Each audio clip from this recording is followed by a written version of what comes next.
Assalamualaikum warahmatullahi wabarakatuh.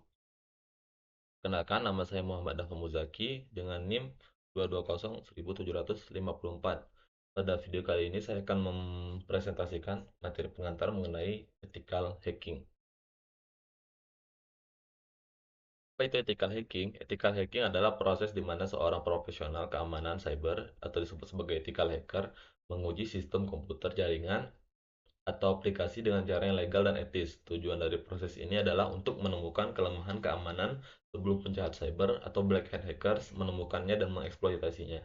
Ethical hacking sering disebut sebagai penetration testing atau pen testing, yang berarti pengujian keamanan dengan mensimulasikan serangan yang mungkin dilakukan oleh peretas jahat. Perbedaan ethical hacking versus black hat hacking. Di dalam dunia hacking ada beberapa kategori hacker berdasarkan niat dan tujuan mereka dan tindakan mereka. Yang pertama ada yang namanya white hat hacker atau biasa disebut juga dengan ethical hacker. Yang kedua ada black hat hacker. Yang ketiga ada grey hat hacker. Yang pertama itu white hat hacker atau biasa juga disebut dengan ethical hacker. Merupakan seorang hacker yang bekerja dengan izin resmi dari organisasi atau perusahaan. Tujuan utamanya adalah meningkatkan keamanan dengan menemukan dan memperbaiki kelemahan sistem. White hat hacker menggunakan teknik hacking secara legal dan bertanggung jawab. Contohnya seorang penetration tester yang dipekerjakan oleh perusahaan untuk menguji keamanan server mereka. Beda dengan black hat hacker, yang merupakan seorang peretas yang bertindak secara ilegal untuk keuntungan pribadi atau merusak sistem. Biasanya mencuri data, menyebarkan malware, atau bahkan merusak sistem target. Black hat hacker tidak memiliki izin dari pemilik sistem dan sering terlibat dalam kejahatan cyber. Contohnya seorang peretas yang membobol akun bank orang lain untuk mencuri uang. Nah, yang ketiga ada yang namanya Grey Hat Hacker. Grey Hat Hacker sendiri merupakan seorang hacker yang bekerja dengan izin resmi dari organisasi atau perusahaan. Tujuan utamanya adalah meningkatkan keamanan dengan menemukan dan memperbaiki kelemahan sistem.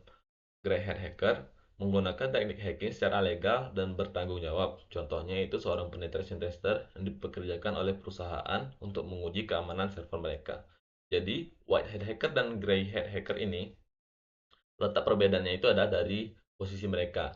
White hat hacker sendiri merupakan seorang hacker yang dipekerjakan langsung bekerja di bawah suatu perusahaan. Sedangkan grey hat hacker yaitu merupakan hacker yang bekerja di luar perusahaan tetapi secara legal dan bertanggung jawab, serta mereka dipekerjakan oleh perusahaan. Jadi merupakan pihak luar yang dipekerjakan oleh perusahaan, sedangkan white hat hacker bekerja langsung di perusahaan. Nah, berikutnya adalah merupakan jenis-jenis ancaman keamanan siber. Jenis-jenis ancaman keamanan siber ini perlu kita ketahui agar kemudian kita menjadi paham dan terhindar dari macam-macam ancaman cyber sendiri di masa depan. Jenis ancaman keamanan siber ini terbagi menjadi beberapa bagian. Yang pertama ada yang namanya malware. Malware atau malicious software adalah perangkat lunak yang berbahaya yang dirancang untuk merusak, mencuri data, atau mengganggu sistem. Malware itu sendiri terbagi menjadi beberapa jenis.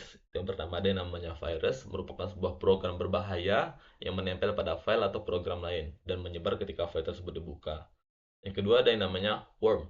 Worm sendiri merupakan virus yang dapat menyebar sendiri tanpa perlu menempel pada file.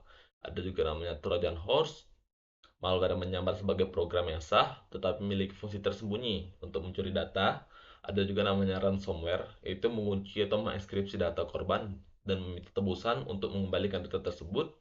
Lalu ada juga yang namanya spyware, mengintai aktivitas pengguna secara diam-diam. Dan ada juga namanya rootkits. Itu beberapa macam yang namanya malware ya. Yang kedua, ada yang namanya phishing dan social engineering. Phishing sendiri adalah teknik serangan di mana penyerang mengelabui korban agar memberikan informasi sensitif. Selain itu, social engineering merupakan manipulasi psikologis untuk membuat seseorang memberikan informasi atau akses yang tidak seharusnya. Nah, yang ketiga, ada yang namanya denial of service atau DOS dan distributed DOS attacks.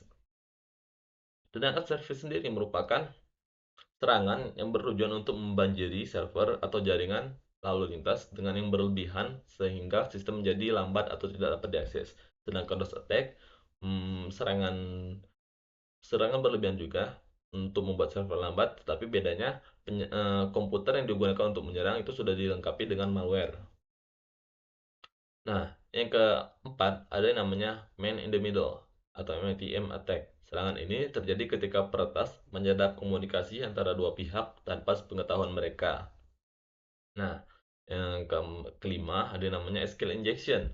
SQL injection merupakan serangan yang memanfaatkan kelemahan dalam input database untuk menjalankan perintah SQL berbahaya, seperti mencuri atau menghapus data. Hacker biasanya memasukkan kode SQL berbahaya di kolom login untuk mengakses akun tanpa kata sandi. Nah, yang terakhir ada yang namanya cross-site scripting atau XSS dan zero day exploit. XSS merupakan XSS merupakan serangan yang menyuntikkan skrip berbahaya ke dalam situs web sehingga dapat mencuri data pengguna dan mengambil kendali atas sesi mereka. Sedangkan Zero Day Exploit merupakan serangan yang mengeksploitasi celah keamanan dalam perangkat lunak sebelum pengembang perangkat lunak tersebut menyadari dan memperbaikinya. Nah, jadi itu kita perlu mengetahui beberapa jenis ancaman keamanan cyber ini agar kemudian di kemudian hari kita dapat terhindar dari jenis-jenis ancaman keamanan cyber. Yang terakhir itu adalah proses ethical hacking. Proses ethical hacking sendiri terdiri dari 5 tahap utama yang harus dilakukan secara sistematis untuk mengidentifikasi dan mengeksploitasi kelemahan sistem. Yang pertama ada namanya reconnaissance, merupakan mengumpulkan informasi tentang target, baik secara pasif ataupun secara aktif. Reconnaissance ini biasa kita sebut juga dengan informasi gathering ya, merupakan tahap pertama dalam ethical hacking di mana hacker mengumpulkan informasi sebanyak mungkin tentang target. Terbagi menjadi dua, yaitu pasif dan aktif. Pasif reconnaissance mengumpulkan data tanpa berinteraksi secara langsung dengan target. Sedangkan aktif melibatkan interaksi langsung dengan sistem target untuk mengumpulkan informasi lebih lanjut.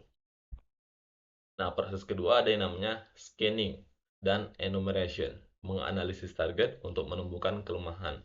Scanning pada tahap ini, lebih lanjut mendalami sistem target untuk mengidentifikasi layanan yang terbuka dan menemukan informasi yang dapat dimanfaatkan untuk serangan.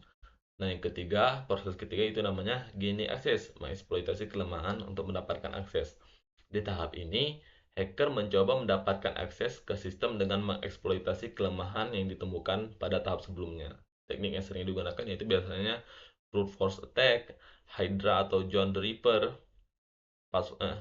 Contoh brute force attack itu yang terkenal itu seperti menggunakan tools seperti Hydra dan John the Ripper ya. Itu yang kedua ada password cracking, ada exploit vulnerabilities, termasuk SQL injection sendiri. Itu merupakan proses yang biasa digunakan hacker untuk gain access.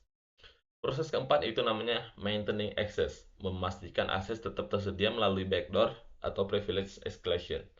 Maintaining access ini merupakan setelah mereka mendapatkan akses, hacker seringkali ingin memastikan mereka bisa masuk lagi ke sistem tanpa harus menggunakan proses serangan. Nah, proses ini yang namanya maintaining access. Nah, yang terakhir ada yang namanya covering text. Covering tracks. Covering tracks ini merupakan menghapus jejak agar tidak terdeteksi oleh pemilik sistem. Biasanya dilakukan agar tidak terdeteksi, hacker menghapus bukti serangan dan mengamankan akses mereka. Langkah-langkah yang dilakukan biasa menghapus log aktivitas, menghapus atau mengedit file log di sistem untuk menghilangkan jejak akses ilegal. Nah, itu merupakan beberapa macam proses ethical hacking. Bukan beberapa macam, itu merupakan proses-proses ethical hacking yang biasanya digunakan. Nah, sekian dari presentasi saya. Apabila ada kekurangan dan kesalahan, saya minta maaf. Saya akhiri. Assalamualaikum warahmatullahi wabarakatuh.